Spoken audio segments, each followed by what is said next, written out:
बाबा भैंसों को खेतों से लाने गए। अरे तो सुनते क्यों नहीं? अरे तो समझते क्यों नहीं? पंडित जी और उनके साथी मंदिर की तरफ निकल पड़े और तेरे बाबा का भी वही रास्ता है। अगर तेरे बाबा ने पंडित जी का रास्ता काट लिया ना तो अनर्थ हो जाएगा। जल्दी भाग मीना, अपने बाबा को खबरदार कर, भाग।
ऊंच नीच की आड़ में किया गया अत्याचार और जुल्म ही इस विश्व में एक मानव का दूसरे मानव के प्रति किया गया सबसे बड़ा पाप है, गुनाह है, अधर्म है, मानवता की हार है। घृणा और नफरत में पनप रहे इस महापाप का विष युगों युगों से मानव की रगों में दौड़ रहा है। समस्या बुद्ध और बौद्ध धर्म से भी पुरानी है।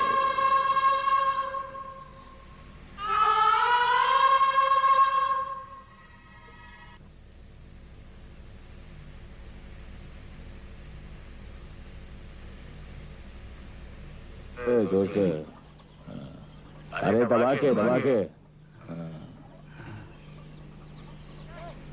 पीछे की।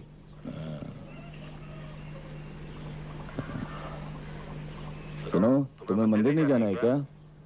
हाँ जाना है, ये हार बन जाए।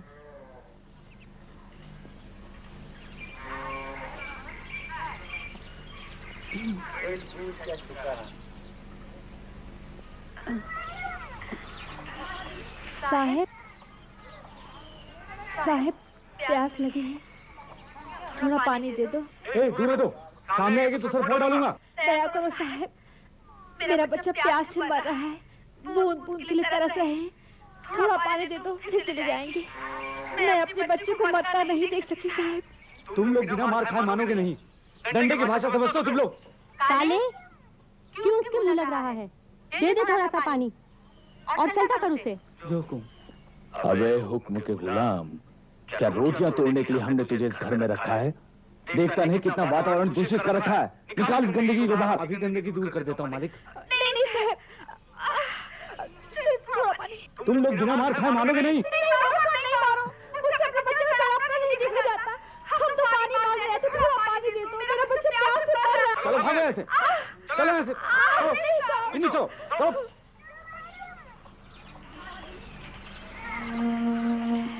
जानवर को पानी पिला रहे हैं, थोड़ा सा मेरे बच्चे को पानी दे दो। दया करो मालिक, थोड़ा सा पानी दे दो, फिर हम चले जाएंगे। बहुत प्यासे है मेरे बच्चे। काले, दे दे थोड़ा सा पानी। अरे दिमाग तो नहीं खराब हो गया है तुम्हारा? कीचड़ में पानी डालने से गंदगी बढ़ती है, कम नहीं होती। और फिर बेकार में अपने सर पर पात चढ़ा रही हो। अपने धर्म का पालन करो। मुझे तो बस यूं ही बेचारी के बच्चों पर तरस आ गया, कहीं मर न जाए। अरे यूं मरना तो इनकी किस्मत में लिखा है।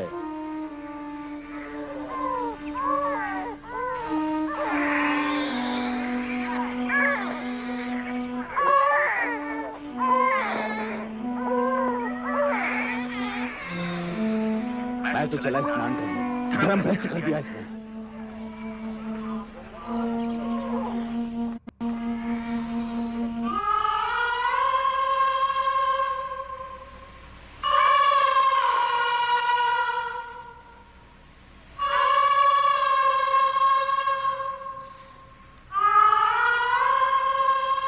एक मनुष्य को दूसरे मनुष्य के प्रति इतनी घृणा किस लिए?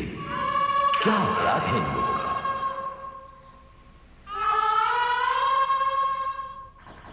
अब ये अत्याचार नहीं चलेगा। मेहनत मजदूरी करके पेट भरने वालों को छोटी जाति का मानना गलत है। उन्हें अछूत का अपमानजनक दर्जा देना पाप है। अधिकार है धर्म के उन रखवालों पर जिन्होंने बरसों से पिछड़े लोगों पर दुर्व्यवहार किया, उन्हें जीवन की साधारण जरूरतों से वंचित रखा। लेकिन अब हम चुप नहीं रहेंगे। इस अन्याय का हम विरोध करेंगे।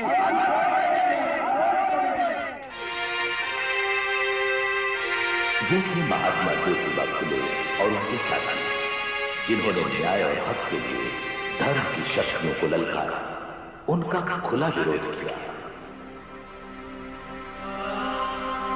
ईश्वर ने सभी मनुष्यों को एक जैसा बनाया है, परंतु शर्म से कहना पड़ता है कि इंसान इंसान के साथ सदियों से इतना गिरा हुआ व्यवहार करता आया है।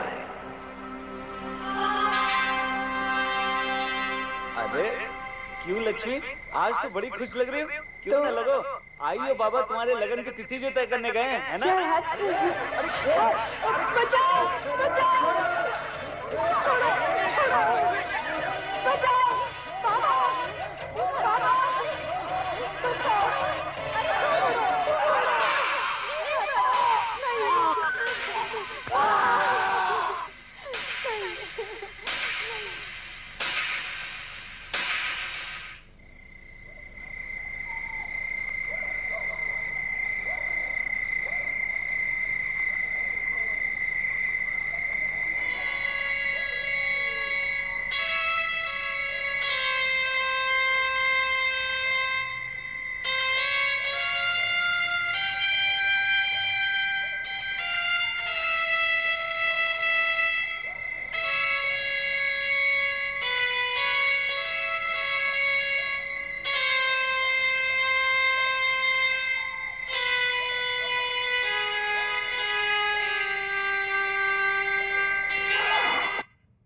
नहीं। ऐसी कोई भी फीमेल एक्टर नहीं जिसने एसआरके के परफ्यूम की तारीफ ना की हो।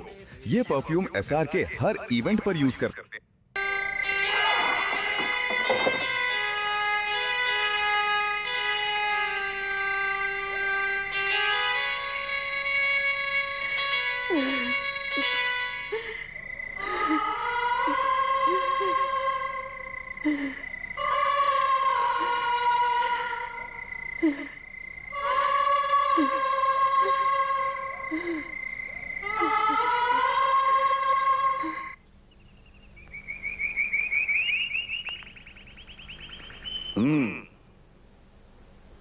Who did you say molested this untouchable girl? किसने बलात्कार किया? रामदेव साहब गोडाउन की रखवाली करता है। लक्ष्मी का बाप वहाँ हमाल का काम करता है साहब। तो बीच में क्यों बोलता है? इंसानियत का नाता साहब। मैं भी उसी गोडाउन में क्लर्क का काम करता हूँ साहब। रामदेव को सजा मिलनी चाहिए। बहुत दिनों से उसकी नजर लक्ष्मी पर थी। लक्ष्मी कभी कभी अपनी माँ के साथ वहाँ काम करने जाया करती थी। मतलब की बात करो। Come to the point. अच्छा साहब, रामदेव ने कई बार लक्ष्मी के साथ बदतमीजी करने की कोशिश की, पर लक्ष्मी ने उसे कभी घास नहीं डाली। गरीब के पास अपनी इज्जत ही तो सबसे कीमती चीज होती है ना साहब। उसके बाद गरीबी ने लक्ष्मी के पापा को रामदेव से 5 रुपए उधार लेने पे मजबूर कर दिया। पैसे ले तो लिए, लेकिन इतनी बड़ी रकम लौटाता कैसे? कल शाम रामदेव ने लक्ष्मी को बोला कि वो 5 रुपए माफ कर देगा अगर लक्ष्मी उसकी बात मान ले। लक्ष्मी ने साफ इनकार कर दिया और वो वहां से भागकर अपने घर चली गई। और फिर बलात्कार। She was molested. ऐसा बलात्कार का केस हमारे पास बहुत आता है। एक आदमी ने एक लड़की को रेप किया, ये कोई नई बात नहीं। सचिन जी हैं साहब, हम आपके पास इंसाफ के लिए आया हैं। हाँ, ठीक है, लेट्स सी। ओके, देखो, लक्ष्मी के बाप के पैसे का जो प्रॉब्लम है वो खत्म हो गया है। उसको 5 रुपए देने की जरूरत नहीं है। साहब, बात पैसे की नहीं है। एक लड़की की इज्जत लूट गई है और लक्ष्मी एक शरीफ लड़की है साहब। गुनहगार को सजा मिलनी ही चाहिए। देखो, हाथ बचाने के वास्ते मैं गर्दन को नहीं काट सकता। यहाँ पैसा वालों का बहुत होल है। जस्टिस के वास्ते मैं उनके साथ दुश्मनाहट नहीं कर सकता। अंडरस्टैंड?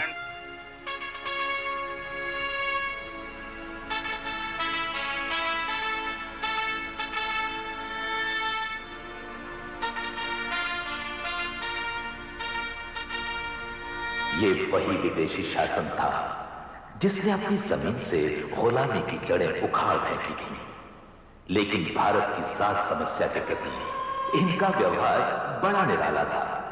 दरअसल इनकी राजनीति का नियम था डिवाइड एंड रूल। एक जाति को चढ़ाना तो दूसरी को गिराना।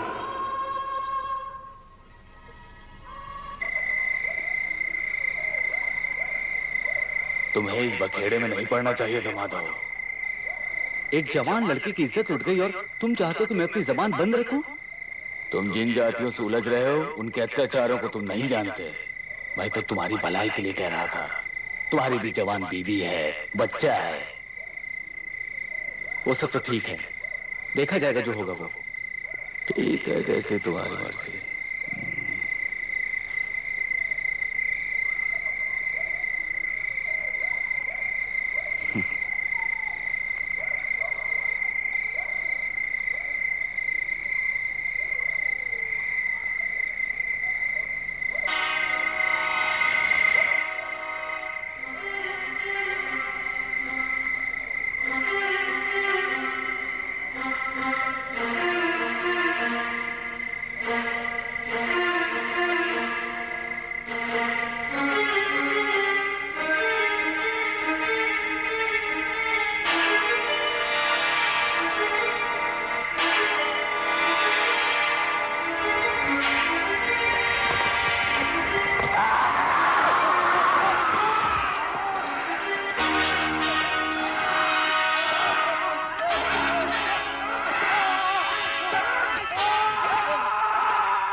तो जिंदा है।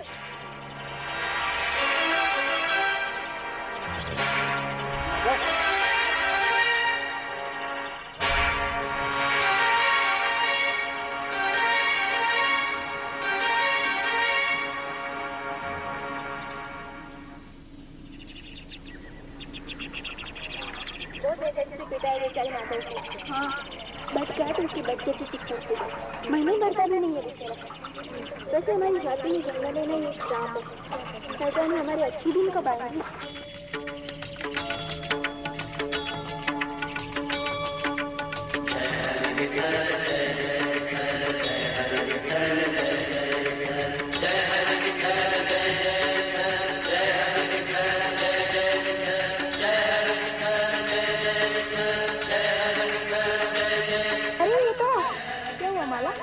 वो साधु है ना, वो मेरे चाचा है।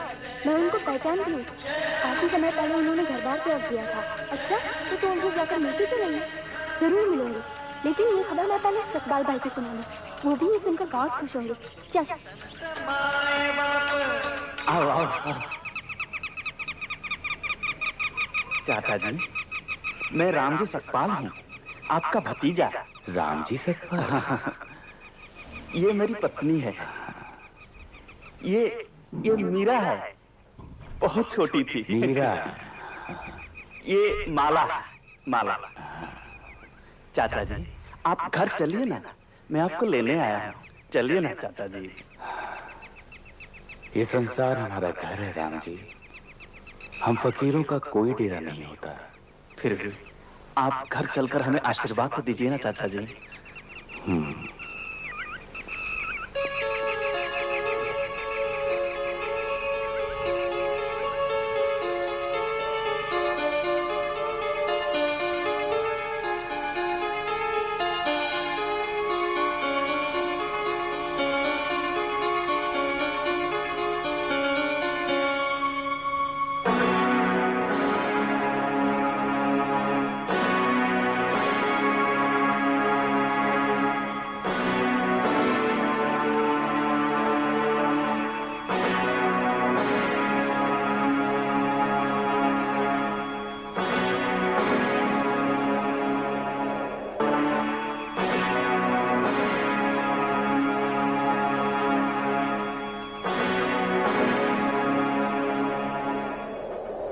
अवश्य,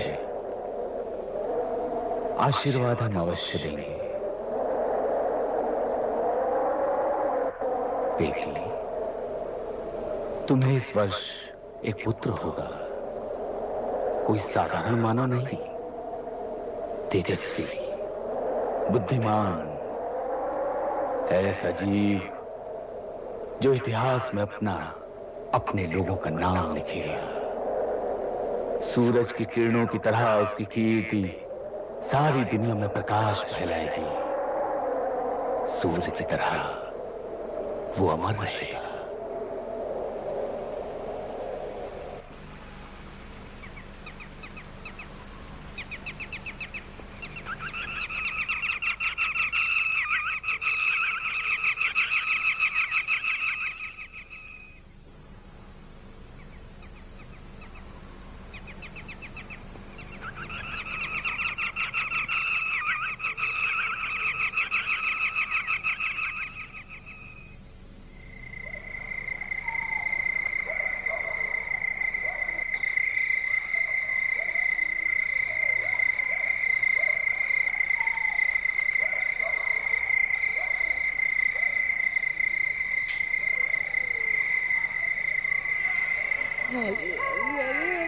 चंदा भी चल।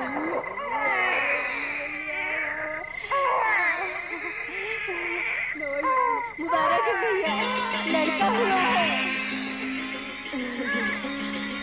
बाबा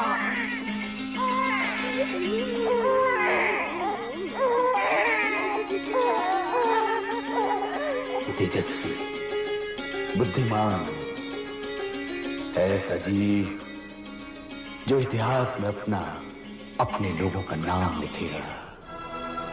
सूरज की किरणों की तरह उसकी कीर्ति सारी दुनिया में प्रकाश फैलाएगी। सूर्य की तरह वो अमर रहेगा।